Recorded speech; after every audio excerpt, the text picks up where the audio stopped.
अस्सलाम वालेकुम class, this is physics class chapter number 18 atomic and nuclear physics and I am your physics teacher Miss Rida Khan. कल हमने discuss किया था nuclear transportation. Nuclear transportation क्या होती है? जब एक अनस्टेबल पेरेंट न्यूक्लियाई है वो डिसइंटीग्रेट होता है into a stable daughter nuclei में और उसके साथ रेडिएशन की एमिशन होती है, उस प्रोसेस को कहते हैं न्यूक्लियर ट्रांसपोर्टेशन। वो रेडिएशन कितनी टाइप्स की होती हैं वो हमने डिस्कस किया था। वो हमारे पास होती हैं अल्फ़ा पार्टिकल्स, बीटा पार्टिकल्स और गैमा रेज। ठीक है, अल्फ़ा पार्टिकल अल्फ़ा पार्टिकल्स की डिके हम पढ़ चुके हैं, बीटा पार्टिकल्स की डिके हम पढ़ चुके हैं। अल्फ़ा पार्टिकल की डिके क्या होती है? लेट्स सपोज एक न्यूक्लियस है, वो अनस्टेबल है, मतलब कि उसमें एक्सेस ऑफ प्रोटॉन और न्यूट्रॉन्स दोनों हैं। एक न्यूक्लियस में लेट्स सपोज उसमें 10 की कैपेसिटी है प्रोटॉन और न्यूट्रॉन रखने की, लेकिन उसमें 12 ही प्रोटॉन है, 12 ही न्यूट्रॉन है। तो वो क्या करेगा? अपने अंदर से 2 प्रोटॉन्स को निकालेगा और 2 न्यूट्रॉन्स को निकालेगा और वो अल्फ़ा पार्टिकल बन जाएगा विच इज़ हीलियम न्यूक्लियस। ठीक है, और वो अपने आप को स्टेबल कर लेगा। ठीक है, और उसके बाद है बीटा पार्टिकल। बीटा पार्टिकल क्या होता है? वो which is similar two electron. ठीक है, नेगेटिव इस पर चार्ज होता है। ठीक है, ये कब एमिशन होती है? जब हमारे पास एक न्यूक्लियस के पास एक्सेस ऑफ न्यूट्रॉन्स होंगे। वो अपने अंदर से एक न्यूट्रॉन को निकालेगा। लेट्स सपोज उसके पास 15 की कैपेसिटी है लेकिन उसके पास 16 है। उस टाइम पे वो एक न्यूट्रॉन को निकाल देगा। ठीक है, तो उसका एटॉमिक नंबर इंक्रीज होएगा लेकिन एटॉमिक मास नंबर क्या होगा? हमेशा सेम ही रहेगा। ठीक है, लेकिन इलेक्ट्रॉन में और बीटा पार्टिकल में क्या डिफरेंस है? इलेक्ट्रॉन जो होता है वो न्यूक्लियस के अराउंड रिवॉल्व करता है, जबकि बीटा पार्टिकल न्यूक्लियस के अंदर से इमिट आउट होता है, साथ में इमिशन ऑफ एनर्जी होती है। आज हम डिस्कस करेंगे गैमा रेज। तुम आ जाओ। ठीक है, आज हम डिस्कस करेंगे गैमा रेज। गैमा रेज क्या होती हैं? गैमा डीके क्या होता है? इसमें हमारे पास जैसे इलेक्ट्रॉन्स के एनर्जी शेल्स होते हैं, इलेक्ट्रॉन्स उन एनर्जी शेल्स में पाए जाते हैं।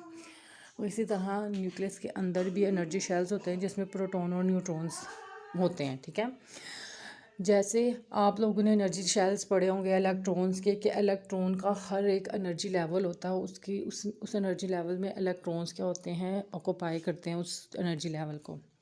जब वो उस एनर्जी लेवल, उसकी एनर्जी उतनी होगी तभी वो उसी एनर्जी लेवल में रहेगा, वरना क्या करेगा? वो उस एनर्जी लेवल से निकल जाएगा। जब उसके ऊपर से एक्स्ट्रा एनर्जी इलेक्ट्रॉन पे आगे फॉल होती है तो उस एनर्जी लेवल से उसकी एनर्जी ज़्यादा हो जाती है, जिसकी वजह से वो क्या हो जाता है? एक्साइटेड। तो वो अपने लेवल को छोड़ के अपर लेवल में चला जाता है। तो ये नेचर का कानून है कि हर चीज़ अपनी स्टेबल कंडीशन को क्या करती है?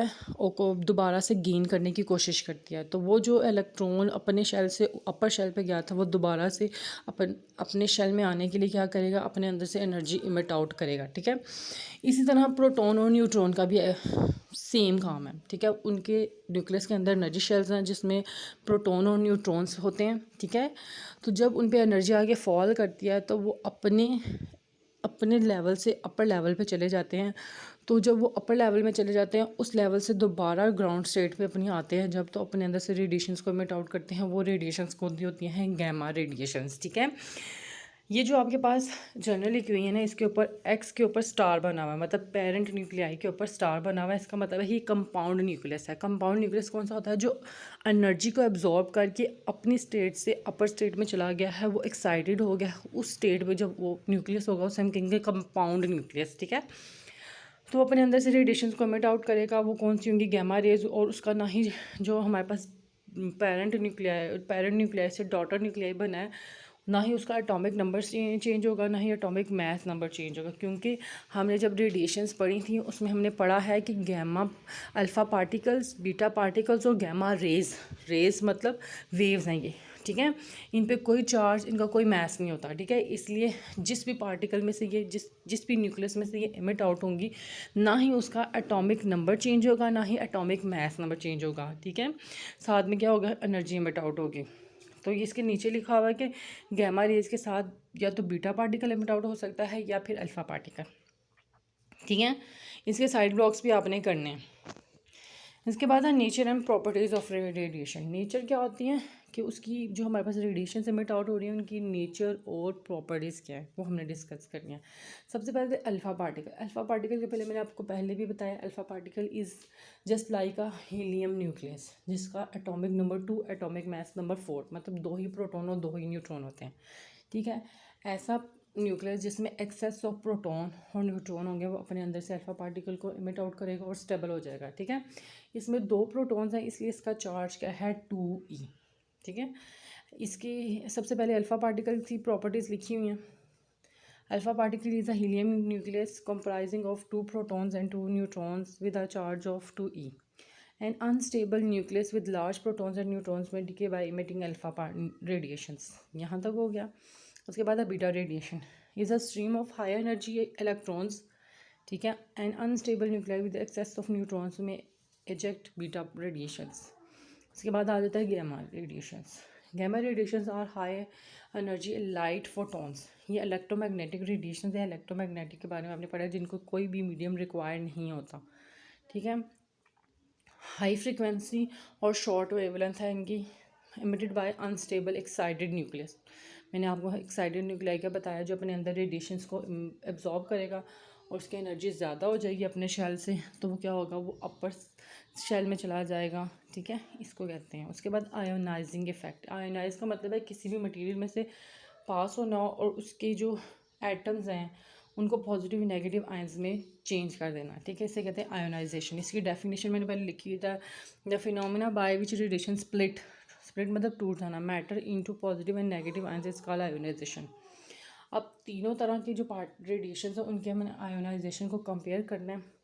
जिसका चार्ज सबसे ज़्यादा होगा उसकी आयोनाइजेशन सबसे ज़्यादा होगी, ठीक है। तो अभी हमने 3 तरह की रेडिएशंस पढ़ी हैं, उसमें अल्फ़ा पार्टिकल का चार्ज 2e है, बीटा पार्टिकल का चार्ज क्या है 1e, और जो गैमा जो पार्टिकल्स हैं रेडिएशंस हैं उनका कोई चार्ज नहीं है। तो जिनका सबसे ज़्यादा चार्ज होगा उनकी रेडिएशंस उनकी आयोनाइजेशन पावर सबसे ज़्यादा होगी। तो इसका मतलब है अल्फ़ा पार्टिकल्स की सबसे ज़्यादा आयोनाइजेशन पावर, बीटा पार्टिकल्स की उससे कम और गैमा रेडिएशंस की उससे कम, ठीक है। अल्फ़ा पार्टिकल की आयोनाइजेशन पावर क्यों ज़्यादा है, क्योंकि उसका चार्ज सबसे ज़्यादा है, ठीक है। उसके बाद है पेनिट्रेटिंग पावर। पेनिट्रेट का मतलब है किसी मटेरियल के अंदर से गुजर जाना, ठीक है। जिसका चार्ज ज़्यादा उसका मैस भी ज़्यादा होगा, तो जिसका मैस ज़्यादा उसकी पेनिट्रेटिंग पावर उतनी कम होगी, ठीक है। तो जिसका कोई भी चार्ज और मैस नहीं होगा उसकी पेनिट्रेटिंग पावर सबसे ज़्यादा होगी। मतलब जो हमने आयोनाइजेशन पढ़ा उसको हम ऑपोजिट कर देंगे, ठीक है। गैमा रेज की पेनिट्रेटिंग पावर सबसे ज़्यादा, बीटा की उससे कम और अल्फ़ा की उससे कम।